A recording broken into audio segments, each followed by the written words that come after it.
Well, Bears fans, you can finally rest easy over the Caleb Williams versus Justin Fields debate because the debate, for Justin Fields at least, is finally over. What's going on, everybody? I'm Jerry, and today I'm going to talk about everything that you need to know about the Justin Fields trade, what it means for the Bears moving forward, what it means for Justin Fields moving forward, and if Caleb Williams is the guy, and maybe even some other options that I've actually talked about a little bit in some other videos. But let's get right into it. The trade compensation for Justin Fields is a sixth round 2025 pick, so next year, from the Steelers, that can be a fourth if Justin Fields plays 51% of the snaps, which actually puts the Steelers in a very interesting situation because I do think the Steelers have had a great offseason and, two very good moves, probably getting the best value in a trade for a quarterback, as well as getting the best value in a signing for a quarterback.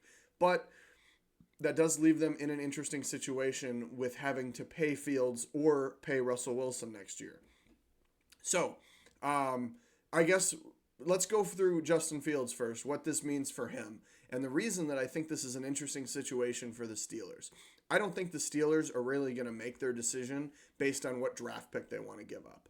But it seems like to me that the Steelers are going to start off with Russell Wilson. I believe there was talk out there about Justin Fields actually not even being in the competition for quarterback. They have already named Russell Wilson as the starter, but you have Justin Fields back there for if there's a problem with Russell Wilson, then you have Justin Fields able to come in and sit and learn behind Russell Wilson, which I actually think if you watch my quarterback video on my predicting where all the quarterbacks would go, I was correct about pretty much every quarterback except for Joe Flacco. I had no idea Joe Flacco would go to the Colts, but I said the best place for Justin Fields and Russell Wilson was the Steelers. I will say I did not expect them both to go there, but it did really work out. I predicted Gardner Minshew is the best fit for the Raiders. He ends up over there. Jacoby Brissett and was kind of inevitable to the Patriots, and then same with Baker Mayfield back to the Bucks. But that it seems like it was a fairly easy quarterback situation to predict, but I definitely was not expecting Fields and Russell Wilson to the Steelers, but it does make the most sense.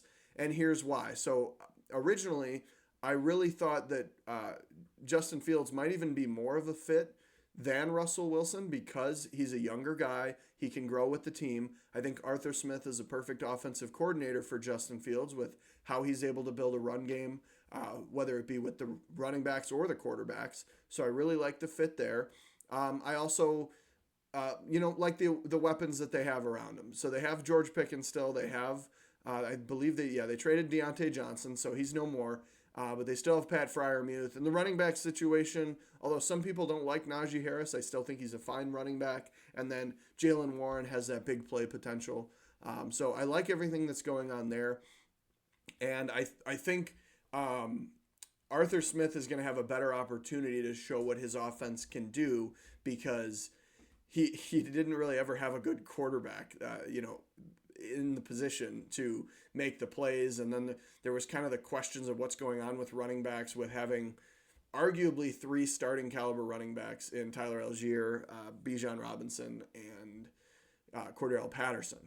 But so the reason I think this is so interesting for the Steelers is it sounds like they're just going to start with Russell Wilson, and if he has a problem, Justin Fields is going to come in. But if they can't determine who they think the quarterback is going to be after this season, it is going to leave them in a very, very interesting spot. Because let's say Russell Wilson plays really well and they never see him. I guess you probably just let Fields walk, and then you only lost out on which is then going to be a sixth round pick. So I guess that could be a very good scenario. And then I guess the other scenario is if Russell Wilson sucks and they put Justin Fields in. I guess the worst case scenario is if they both suck. Like if Russell Wilson sucks and they go, get out of here, Russ, it's Fields time. And then Fields comes in, and if he does not gel well with the offense and, maybe he hasn't learned it well enough, or he maybe just struggles in the offense. My biggest problem is he's been a one read guy and he holds on to the ball too long. And if he doesn't see that first read, he definitely looks to run more than looking, keeping his eyes downfield and looking to pass. And even if he does keep his eyes downfield, he's never really like he'll make those throws, but it's not as often as it should. And he's just been a very one read guy. So if that continues to be a problem, that is the one thing that I am worried about with going to a guy like Arthur Smith. I don't necessarily see much quarterback development from him. I just think that his scheme is the best fit for Justin Fields. So that's why I think still the best situation, especially with the weapons around, the defense being as good as it is. I also really like the connection. George Pickens and Justin Fields were friends and did some camps together. I can't remember if that was it was either early college or late in high school. So they definitely know each other. He's thrown the ball to him before. But I think it makes it a very interesting situation because there is still this scenario where they don't find out who the quarterback is, and you only have 1 year to judge both of them, both coming in here, never playing the system before. And it could go south because in a perfect world, you already know who the quarterback is, but now in this situation where they basically have one season to evaluate two quarterbacks and pick from the two who they think is going to be worth it more. I think they're both obviously prove-it deals, but I don't think you're going to be giving either one a fair shot to prove whatever they need to. And, we looked at it this past year a little bit with the Bears in it's kind of a prove-it year for Fields. Obviously, moved on from him. But you have to determine, is one or the other a lot better? And I think if you compare the play, like Russell Wilson definitely did better than Justin Fields last year, if you want to go statistically. Justin Fields did fairly well through those last games. Everybody likes to talk about, but if you look at the numbers, at least, it was not great. Like he didn't have any, super exciting games. He always has exciting games and exciting plays, but nothing, jumping off the page about how good he was. So I just think it's going to be, this is as big of a season this past year was for the Bears and the off season. I think it's going to arguably be even bigger for the Steelers because they have a lot of talent and they are kind of, all in their prime. I know TJ Watt, I believe he's 28. And off the top of my head, I can't name them all, but they've got a lot of younger talent, which to me, it would seem, I don't know, it's just this whole Russell Wilson, Justin Fields thing. I think it's a good situation, but I think it could be very easy where you get through the season and okay, great. Let's say the Steelers go 11-6 with Russell Wilson, but Fields, what does he come in late in the season? And if you don't, I don't know. They don't have much to lose, which I think is good, and they have two shots at it working out. I think ideally it's Fields, and then you can sign him to a contract, and because there isn't much great tape on him, you probably still get a fairly decent deal. I think it could look something like the Jordan Love contract even, where it's, you haven't seen enough of him, so, it's really going to depend on how the year pans out, but maybe he can get like a 2-year, $30 million a year or something if they decide to go with him. And then Russ, I think, is probably going to command a lot of money, if he does well. So I think it's just very interesting, and I am interested to see how they go about this because they're in a position where they need to have a very successful season. I think the floor, because the Steelers made the playoffs, you probably have to win a playoff game or two. And if they don't do that, and if they make the wrong decision at quarterback, because that you still have to remember that is going to be a huge question all season long. Because although a lot of GMs around the league thought that they looked at Justin Fields as a backup quarterback, I think that the fans are probably going to see a lot of potential there. So I'm interested to see what happens from there. And then Caleb Williams. I think this pretty much proves that they're going to go with Caleb Williams. But in one of my other, little podcast style videos, I did talk about the situation where you trade back and what if the Bears value, there's all the talk about Caleb Williams. What if they don't see Caleb Williams to be that much better than Drake May? Now, I personally think it would be better for Drake May to be in a situation where he could actually sit behind somebody.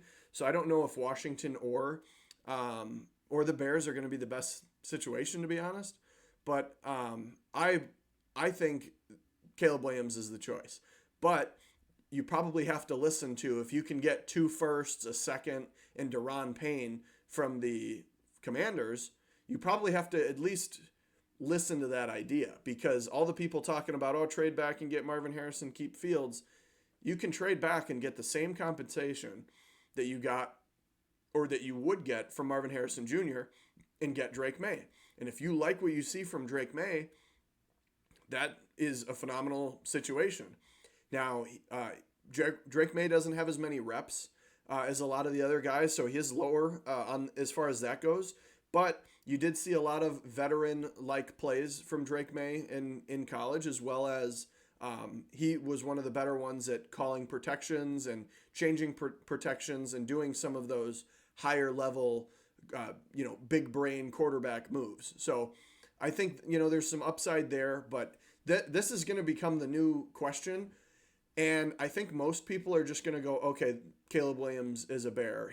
And I think that is more likely what's going to happen. But I think you have to entertain that idea. What if they see Jaden Daniels to be higher and they think he's going to go at 3? Could they trade all the way back? And obviously it's looking really nice for Washington with Cliff Kingsbury. If they wanted to trade up, Cliff would team up with Caleb again, and that there would be that situation. But we'll have to figure out, and I guess we won't find out until the draft, is who the Bears like the most. And even if they can get compensation for trading back to the 2, I don't think they would go back to 3. I think that would be too risky. But if they can get an insane haul and trade back a spot, I think you have to at least entertain that idea. I also wanted to talk about what the offense is going to look like, because I just did a video on Keenan Allen. If it ends up being Caleb Williams, you've got Caleb Williams. DeAndre Swift is going to be in the backfield, which I actually like if we're going to be running this more pass-heavy offense, because I would say that DeAndre Swift, although I am not a fan of him, I think he's an upgrade from Khalil Herbert in pass protection and receiving back. Now, there's these people talking about how he's this great receiving back. He really hasn't done anything special as a receiving back, so I don't really like hearing that. I just don't think Khalil Herbert's a very good receiving back either. And Roschon really hasn't gotten an opportunity yet, so I would like to see what he could do, and I'm hoping they do still split the carries a fair amount, because Khalil Herbert's one of the highest yards per carry since joining the NFL. So even if he doesn't make these big, exciting splash plays, he gets consistently about 5 yards a carry every carry, which is not easy to do. There's not many that are averaging that throughout their career, and I think he did drop to like 4.9 or something in his career, whatever, but it's still very high. And then Roschon Johnson, I just don't think he's gotten enough opportunity. So I would like to see more out of him, but it doesn't seem like that's going to be the case getting DeAndre Swift. But then you've got Cole Kmet, Keenan Allen, and DJ Moore. And for all, any Bears fans thinking that we need, another receiver, I don't think the evaluation of Tyler Scott is done yet. I don't think we got a fair evaluation of him, especially with how Fields was able to see the receivers versus Bagent. I actually did a video on that as well, about how basically, a very large percentage of all the passes Justin Fields threw were to DJ Moore. And it became very relevant when Bagent came on the field, and all the targets were very much more split around. And you can argue, well, he just went 2-2 against some shit teams, and maybe he wasn't throwing to DJ Moore enough. Maybe he would have been better off, but it's just not the case. There's other receivers that have been getting open that Justin would miss, and I think having Bagent come and prove that again. I don't think Bagent's better than Fields by any means, but I think when you're able to evaluate the offense with a different quarterback in a different way, you're able to see more flaws that aren't necessarily Luke Getsy, They aren't necessarily the offensive line. They aren't the wide receiver separation that really could be a Fields problem. And the only way that you can find that issue is if you put somebody else in the same offense. But I think having, Caleb Williams, Cole Kmet, Keenan Allen, DJ Moore, DeAndre Swift, I think that's probably one of the best groups. And Gerald Everett, let's not forget him. Shane Waldron likes to run a lot of 21 personnel. He would start on a lot of teams in this league. And there's a lot of, I've seen a couple different reports saying that Gerald Everett is probably one of the smartest tight ends in the league. So even if he's not the best performing, which he is a very good receiving threat, not quite as much in the blocking department, but as far as being a receiving threat, Shane Waldron runs the most 21 personnel. So anybody worried about a third wide receiver, on 21 personnel is 2 tight ends, 1 running back, and then therefore there's 2 tight ends. There's 2 tight ends, 2 wide receivers, and 1 running back. So you just need DJ Moore, Keenan Allen, Cole Kmet, and Gerald Everett, and then you have DeAndre Swift is likely in the backfield, again being the best pass blocker. So for the system, for the guy, I don't think that there's any better setup that you could really have or that we could have gone for if we're going to be running Shane Waldron's offense with a guy like Caleb Williams who's more used to an air raid. So I'm very excited about that. And don't forget, we talk about how the Bears only have 4 picks this year. Let's look at all the needs, though, because there's a lot of people, mainly on Twitter, Bears Twitter is such a joke, and there's just so much divide and hate, and it's really horrible, to be honest. I don't look at it as much anymore, but as a Bears fan, I feel obligated to look. I don't comment anymore because you're just kind of feeding the beast there. But a lot of people talk about how many holes we have. Okay, well, let's talk about those holes. You could make an argument about wide receiver 3. That's fine. I've always been a fan of drafting Brennan Rice. Even if it is in the 3rd round, you could argue that that's early. So let's look at the holes, though, first. Quarterback is 1. Still would like to have a center. I don't think you necessarily need to draft one. They signed a lot of interior offensive linemen. They signed Coleman Shelton, who's started a lot at center in recent history. They get Ryan Bates, who has at least a decent history playing center and actually did a fairly decent job when Mitch Morse wasn't playing. Also played guard, though, and remember, we have 2 guards that consistently get injured, and we just signed another guy that is going to be a depth guard spot. But you've got 3 people that can fill that position already, so I don't think you need to draft one. We aren't in a good position to take Jackson Powers-Johnson.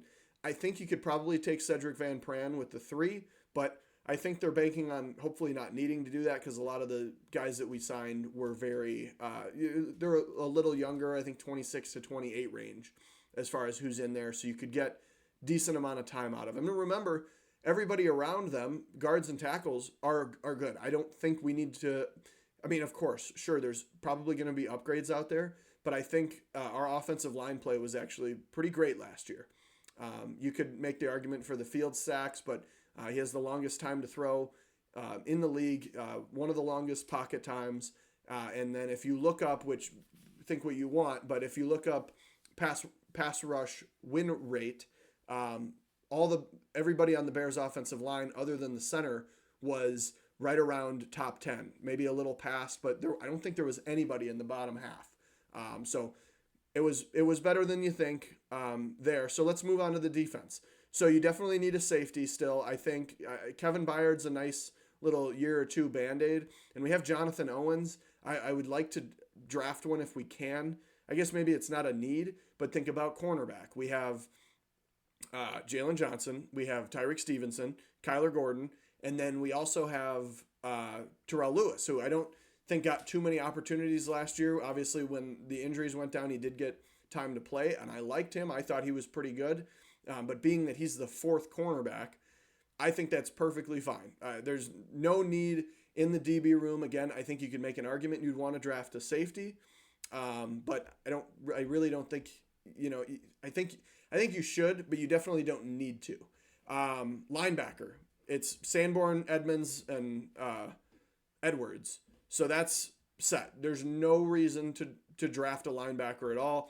I believe, Noah Sewell is still on the roster if you want to believe in him. as like a backup, or if one of the linebackers doesn't work out, you can always switch people around there. But we do not need a linebacker. Defensive line, we definitely need another edge rusher still. So I guess edge rusher is probably your fourth need. Again, the needs that I came up with were you could probably draft a wide receiver. I would take Brendan Rice in the third round personally. Center. Name another position of need on offense. I guess so. Quarterback. Quarterback would be the third need. And then I think edge rusher. I talked about how I don't think you need to draft a safety, but if you're taking edge rusher, quarterback, wide receiver, and safety, or I guess you could make an argument for the last one between taking a center or a safety and hoping that that guy pans out over the people that you took, or I guess you probably could take an interior defensive lineman. That's another thing I wanted to talk about, though, is if you look at the new defensive coordinator, Eric Washington, he was very well known around the league as being a great defensive line coach. And I listened to the CHGO Bears podcast, and Corey Wooten's on there at least once a week with Bears After Dark. And he has been talking about how much he loves Eric Washington because he was actually coached by Eric Washington back in the day. And one of his biggest pet peeves is when defensive linemen don't get off the ball quick.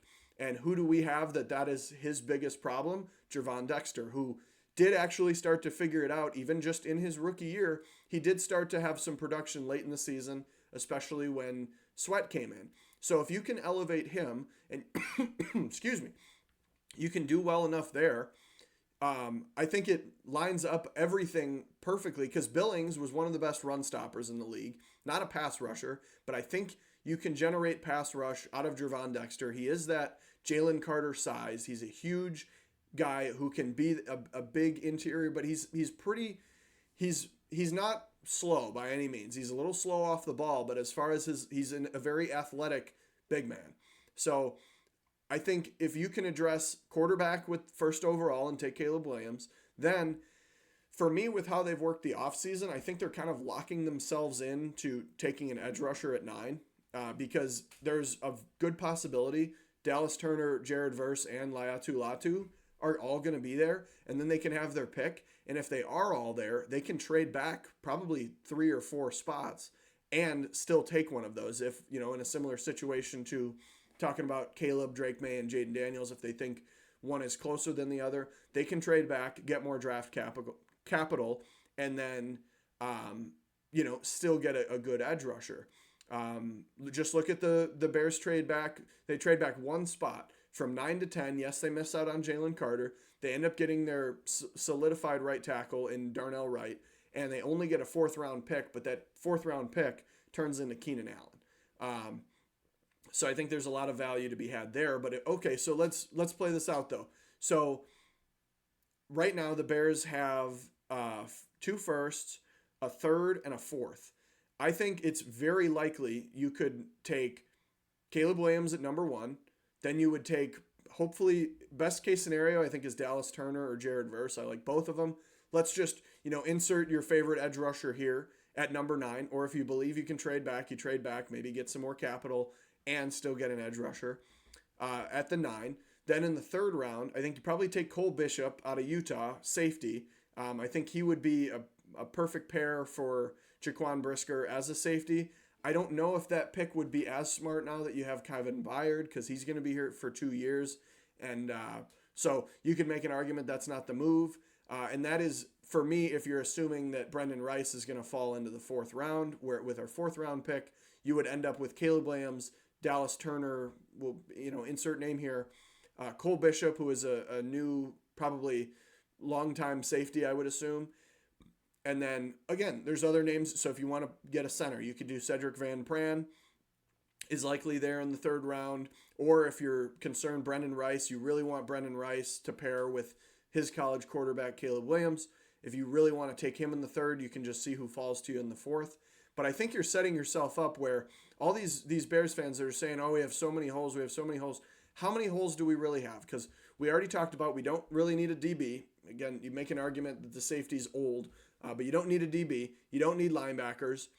You do need a defensive lineman, but that can be addressed. And you might have your pick at the litter at the best one in a similar situation to, like, remember the Texans? They picked at 2, and I forgot where their other pick was, but they traded all the way back up to 3 to get Will Anderson. Well, Dallas Turner, who is a very similar player to Will Anderson, might be there at 9. There's people saying he could go to the Falcons at 8, which that's fine. Even then, Jared Verse is an absolute beast, a very strong presence on the defensive line. So you could take him there, and I actually have Jared Verse and Dallas Turner very close personally, but you can take them there, and then you can address your. I still only think there's like 2 other needs, center and safety, and then if you don't think that one of those is a need, which I think you could pass on safety, then you just take wide receiver. But I think the Bears are in a better position than a lot of the Twitter Bears fans think. And if you pay attention to Twitter, you probably know what I'm talking about, because to me it's getting kind of ridiculous. I am happy that Justin Fields is moving on, and he knows where he's going to be. He can hopefully find out not necessarily home is. Home is probably still going to be in Atlanta for him, especially basically this is just a 1-year deal for Fields to the Steelers, but he has an opportunity, and what I think is the best opportunity to have a successful career. And I think with this being the case, I've always had like an AFC team, and the Titans have always kind of been the favorite for my favorite AFC team. And it's looking like it could migrate to the Steelers, because I really like what they're doing over there. I've always kind of liked the Steelers and the Steelers way. So I like it, and I'm happy for Justin. I hope he can have success over there, but I am also very excited for the Bears having the opportunity to have who people are saying is a generational quarterback, but also there's never been a quarterback that's gotten this generational tag that's been able to come into a system with arguably 2 top 10 wide receivers, a top 10 tight end, and probably a top like 16, top 20 tight end. And Gerald, I don't know if he's top 20. He's up there. He's definitely a tight end 1 on most teams in Gerald Everett. And then you have a guy that I think will fit the scheme in DeAndre Swift. I don't like DeAndre Swift, but I think he fits the scheme. You've got a guy that averages 5 yards a carry. And there's just so much upside there. They built the offensive line. King Poles has struck again. And I think the trade value was not great. I think we can all agree that we didn't want to get a 6th. But looking over the trade value, what leverage did the Bears have? So what were the locations he could have went to? If he was viewed as a backup, then he could have went to all sorts of places. But if he's viewed as a backup, you're likely only getting this like 5th, 6th round pick sort of deal. I think he still could have went to the Broncos. I really would have liked the Broncos. I think he still could have went to the Raiders. I think that could have even potentially, probably not a better scenario just because Luke Getsy's over there. But I think that could have been an option. What was the other one? There's not much else though. It's obviously Steelers, Broncos, make an argument for the Raiders. There wasn't a lot left. Seahawks, I guess he probably could have went to the Seahawks and sat behind Geno. Atlanta, you still could make the argument because they traded Ritter away and they just had Kirk. But I hate that scenario for Justin Fields, because the situation that they are in is with the exact same style of coaches that the Bears have. Bears get Justin Fields. Who do they get? They get a defensive-minded head coach in Matt Eberflus. And then who does Matt Eberflus sign? A first-time play caller and offensive coordinator in Luke Getsy, who runs an offense that is nothing like what his ability would cater to. And then, okay, so what do the Falcons have? They have Raheem Morris, who's a defensive-minded head coach. And they got, I can't remember his name right now, but the Rams quarterback coach, Matt Stafford's quarterback coach? That sounds a lot like getting Aaron Rodgers' quarterback coach. No history of developing a quarterback. And he is now their play caller, which I think it could work for Kirk Cousins, because I think Kirk Cousins is a smart player, and I think he can fit in with the weapons over there. But as far as Justin Fields goes, it would not work. It's the same situation, but even starting over, like even Getsy and Eberflus have learned from some of their mistakes. So you're getting just these fresh new coaches that it proved to not work. And I think if Fields went to the Falcons, I think his career would die because you're probably going with Kirk Cousins. He's also one of the most reliable quarterbacks. And Fields is likely not getting a lot of playing time. And even if he gets it, I don't think he would have been good for the offense. So let me know what you think of the trade. Obviously, I don't like the compensation, but you have to understand that there was no leverage for the Bears. There was a point in my mind where I thought he could have gotten cut if they really didn't think that Caleb and Justin would work well together in the same locker room, and there wasn't any value for him. He could have been cut. So an opportunity at a fourth, I think, is fair because a fourth, yeah, I would have liked to see a third. Like, I would have been a lot happier if it was a future fifth with the ability to be a third. I think that would probably show his true value with it being based on play time. But sixth and a fourth is what we get because who else was offering? Probably not very many people at all.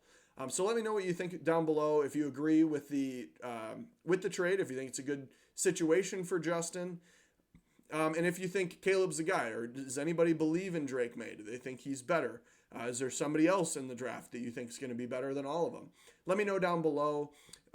Like, subscribe. Thank you for watching, and bear down.